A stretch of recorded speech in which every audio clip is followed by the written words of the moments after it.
100 కోట్ల ఖర్చు, శిక్షలు సున్నా. ఇది అవినీతి పోరాటమా లేకపోతే పన్నుల వృధానా? 2011 గుర్తుందా?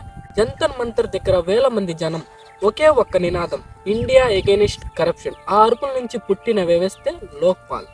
ప్రధాని నుంచి పీన్ వరకు ఎవరైనా అవినీతి చేస్తే విచారించే సర్వ అధికారాలు దీనికున్నాయి. కానీ 10 ఏళ్ల తర్వాత లోక్పాల్ పరిస్థితి ఏంటి?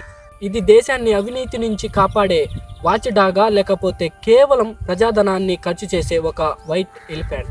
5 ఏళ్లలో లోక్పాల్కు 7,000 పైగా ఫిర్యాదులు వచ్చాయి.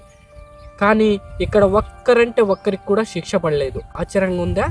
అందిన ఫిర్యాదుల్లో 68% ప్రాథమిక దశల్లోనే సరైన ఫార్మెట్ లేవని కొట్టి పారేశారు.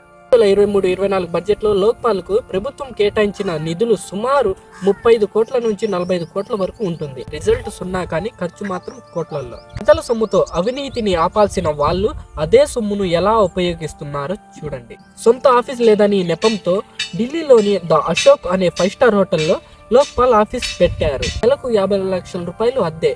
కేవలం 6 నెలల్లో 3.5 కోట్ల రూపాయలు హోటల్ బిల్లులు కట్టారు. ఒకవైపు కేసులు తేలడం లేదు, మరొక వైపు సభ్యుల కోసం 7 BMW లగ్జరీ కార్ల కోసం టెండర్లు వేశారు. వీటి విలువ దాదాపుగా 5 కోట్లు.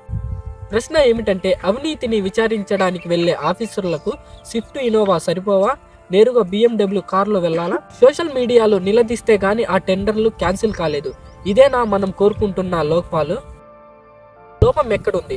నిజానికి లోక్పాల్కు పల్లెవు. లోక్పాల్ సభ్యులను ఎన్నుకునే కమిటీలో రాజకీయ నాయకులు ఉంటారు. మరి తమను తాము విచారించే వ్యక్తిని నిజాయితీగా ఎన్నుకుంటారా? లోక్పాల్కు సొంత విచారణ విభాగం లేదు. అది మళ్ళీ సిబిఐ మీద ఆధారపడాలి. సిబిఐ ఎవరి చేతుల్లో ఉంటుందో మన అందరికీ తెలిసిందే. 2011లో ఎంతో మంది ప్రజలు రోడ్ల మీదకి వచ్చింది ఇలాంటి లోక్పాల్ కోసమా?